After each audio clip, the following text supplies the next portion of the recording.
तो हेलो दोस्तों, मूवी की स्टार्टिंग में हम एक कार के बहुत बड़े कबाड़खाने को देखते हैं, जहां पर हम एक साइरस नाम के आदमी को देखते हैं जो कि भूतों को पकड़ता था। और साइरस अपनी टीम के साथ वहां पर एक घोस्ट को पकड़ने आया था। वह यह काम अकेला नहीं किया करता था, वो अपने असिस्टेंट डेनिस की हेल्प से यह किया करता था, क्योंकि डेनिस के अंदर यह पावर थी कि वह सुपर नेचुरल और पैरानॉर्मल चीज़ों को फील कर सकता था और वह किसी भी आदमी के मेंटल कंडीशन को समझ सकता था। और वो अभी तक मिलकर 11 भूतों को पकड़ चुके थे। जिस भूत को वो पकड़ने आए थे उसका नाम जगरनॉट था। वह 12वां भूत था, लेकिन जगरनॉट सबसे पावरफुल भूत था। वहीं पर हम दो लोगों को देखते हैं जो कि साइरस के इस काम को लाइक नहीं करते थे और वह उसे ऐसा करने से मना करते हैं, लेकिन वह उनकी एक नहीं सुनता और अपने मिशन को पूरा करने के लिए आगे बढ़ता है। फिर वो अपनी टीम के साथ उस भूत को ढूंढने लगते हैं और वहाँ पर खून का छिड़काव करके स्पीकर में मैजिकल वर्ड को प्ले कर देते हैं। फिर कुछ टाइम बाद जगरनॉट वहां आता है और वह इतना खतरनाक होता है कि वो एक एक करके सबको वहां पे मारने लगता है। यहाँ पर साइरस जगरनॉट को पकड़ने के लिए एक ग्लास बॉक्स को लाया हुआ था, जिसके चारों तरफ भूतों को कैद करने वाले मंत्र लिखे हुए थे। फिर जगरनॉट सबको मारते हुए उस ग्लास बॉक्स में चला जाता है और उसी में कैद हो जाता है। लेकिन जगरनॉट वहां पर इतनी तबाही की थी कि साइरस के टीम मेंबर के साथ साइरस की भी मौत हो जाती है। फिर हम एक फैमिली को देखते हैं जिसमें 4 लोग होते हैं। ऑर्थर के एक बेटा और उसकी एक बेटी, और इनके साथ इनकी एक केयर टेकर भी थी। यहाँ पर ऑर्थर की वाइफ नहीं होती क्योंकि उसकी आग में जलने से उसकी मौत हो गई थी। ऑर्थर की फाइनेंशियल स्टेटस भी ठीक नहीं था और घर को चलाना ऑर्थर के लिए बहुत ही मुश्किल था। फिर एक दिन साइरस का वकील ऑर्थर के पास आता है और वह ऑर्थर से कहता है कि साइरस की मौत हो गई है, और हमें पता चलता है कि साइरस ऑर्थर का अंकल था। और वो वकील कहता है कि इसी वजह से उसकी प्रॉपर्टी और उसके पैलेस की मालिक तुम हो।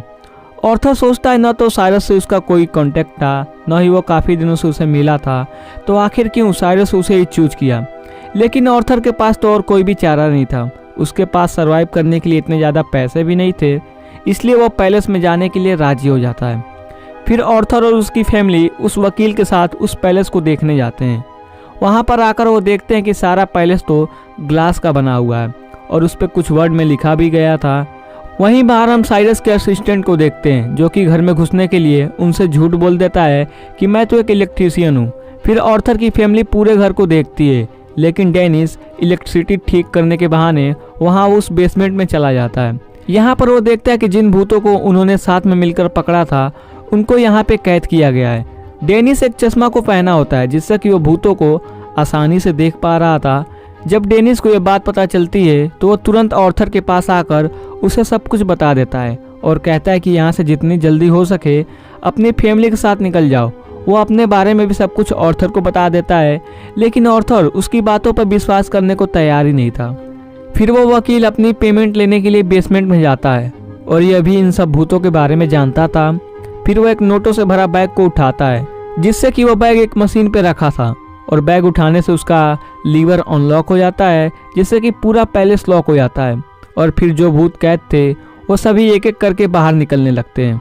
फिर वकील जब वहाँ से जा रहा होता है तो उसका सामना एक फीमेल घोस्ट एंग्री प्रिंसेस से होता है। फिर वो वहाँ से भागने लगता है, लेकिन जैसे ही वह पीछे हट रहा था दोनों ग्लास डोर क्लोज हो जाते हैं, जिससे उसकी बॉडी बीच में से 2 टुकड़े हो जाते हैं। इधर ऑर्थर का बेटा खेलते खेलते बेसमेंट में आ जाता है। वह बच्चा भी उस चश्मे को पहना हुआ था, जिससे कि उसे भी घोस्ट नजर आने लगते हैं और उसमें उसकी मदर का भी भूत था। फिर वो यह देखकर वह भागने लगता है, लेकिन टकराने की वजह से वह गिरकर बेहोश हो जाता है। फिर उस बच्चे को कोई घसीट कर लेके जा रहा था। इधर इसके मिसिंग होने की वजह से सभी लोग बहुत परेशान हो जाते हैं। फिर वे लोग उसे ढूंढने लग जाते हैं। उस बच्चे की केयर टेकर को भूत पे बिलीव नहीं था, जिससे कि डेनिस उसे वह ग्लास पहना देता है, जिससे वो अभी अब भूतों को देख पा रही थी। उसकी सिस्टर उसे ढूंढते ढूंढते बेसमेंट में आ जाती है, जिससे कि उसका सामना एक बहुत ही खतरनाक भूत से होता है। डेनिस जानता था कि यह भूत जगरनॉट के बाद सबसे खतरनाक है और वह भूत आर्थर की बेटी को मारने ही वाला था कि वही लड़की वहाँ पे आ जाती है, जिसको हम स्टार्टिंग में देखे थे, जो कि साइरस के कामों को डिसलाइक करती थी। फिर वो उस भूत को वहाँ से भगा देती है और आर्थर की बेटी को बचा लेती है। वो लड़की आर्थर से कहती है कि मैं भूतों को भगाने में एक्सपर्ट हूँ और मैं यहाँ इन भूतों को भगाने आई हूँ। वह आर्थर को एक बहुत ही पुरानी बुक को दिखाती है। इस किताब को लिखने वाला एक ज्योतिषी था वो बताती है कि बुक में एक ऐसे मशीन का जिक्र किया गया है जिससे हेल का दरवाज़ा खुल सकता है और पास्ट, प्रेजेंट और फ्यूचर के बारे में जाना जा सकता है।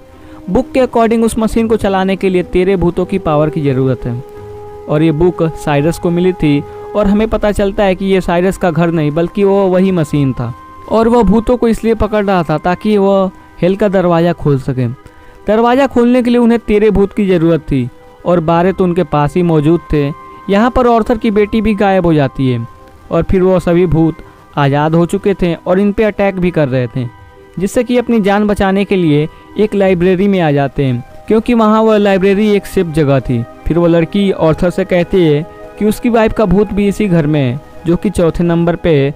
वह कहती है कि इस मशीन को ऑन करने के लिए 13 भूत चाहिए और अगर ऑर्थर खुद को कुर्बान करके 13वां भूत बन जाता है तो अपने बच्चे को बचा पाएगा और सारे भूत आज़ाद हो जाएंगे क्योंकि 13वां भूत जो बनेगा वो कुछ ना कुछ कुर्बान किया हो और अपने के लिए प्योर लव हो। इसलिए वहाँ पर ऑर्थर को ही 13वां भूत बनना था। ऑर्थर उससे पूछता है कि इस घर में और कौन कौन से भूत कैद हैं, तो वो लड़की सारे भूतों के बारे में उन लोगों को बताती है और 12 भूत के बारे में एक एक करके सबको बताती है और कहती है कि 13वां भूत जो भी होगा उसका नाम ब्रोकन हार्ट है। यहाँ पर ऑर्थर अपने बच्चे को बचाने के लिए खुद को कुर्बान करने के लिए तैयार हो जाता है। फिर डेनिस उसे समझाता है कि एक लास्ट बार अपने बच्चे को ढूंढे और फिर ऑर्थर उसकी डेनिस की बात मानकर एक मंत्रों वाली ग्लास को लेकर अपने बच्चे को ढूंढने लगते हैं। फिर ये लोग बेसमेंट में जाते हैं जहाँ पर हैमर और जगन्नाथ नाम के 2 भूत इन पे अटैक कर देते हैं। वहाँ पे ऑर्थर तो खुद को बचा लेता है लेकिन डेनिस को जगन्नाथ बहुत बुरी तरह मार देता है। फिर यहाँ पर हम देखते हैं कि वो कमीना साइरस अभी भी जिंदा है और वो लड़की साइरस आपस में बातें कर रहे थे और ये सारा प्लान साइरस का था। इसलिए साइरस अपने मौत का नाटक किया ताकि आर्थर को वहाँ पर लाने के बाद उसे खुद की जान देने पे मजबूर किया जाए। इसलिए वो आर्थर के बच्चों को पकड़कर कहीं रखा हुआ था। वो लड़की फिर से साइरस से कहती है कि ये सब करके क्या मिलेगा, लेकिन साइरस उसकी एक ना सुनता और उसे वहीं पे जान से मार देता है।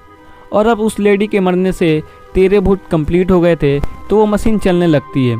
फिर साइरस सब भूतों को इकट्ठा करता है और फिर सारे भूत एक मशीन के सामने आकर खड़े हो जाते हैं। फिर हम देखते हैं कि ऑर्थर के बच्चों को साइरस ने उस मशीन के बीचों बीच में रखा हुआ था। फिर ऑर्थर अपने बच्चों की जान को बचाने के लिए खुद की कुर्बानी देने ही वाला था कि तभी वो साइरस को देख लेता है और साइरस को जिंदा देख ऑर्थर को गुस्सा आ जाता है और वो उसे मारने लगता है। इधर वो दूसरी तरफ वो केयरटेकर उस मशीन के कंट्रोल रूम में जाकर उससे छेड़छाड़ करने लगती है जिससे कि वो मशीन टूटने लगती है। फिर मशीन टूटने की वजह से वो सारे भूत आज़ाद हो जाते हैं और फिर वो साइरस को उस घूमती हुई मशीन के बीच में फेंक देते हैं जिससे कि साइरस कई टुकड़ों में कटकर मारा जाता है। फिर आर्थर को डेनिस का भूत नजर आता है और वह कहता है कि तुम अपने बच्चे को बचा सकते हो। फिर वो कैसे भी करके अपने बच्चे तक पहुंच जाता है और फिर वो मशीन पूरी तरह टूट चुकी थी जिससे कि वो सारे भूत अब आज़ाद होकर जाने लगते हैं।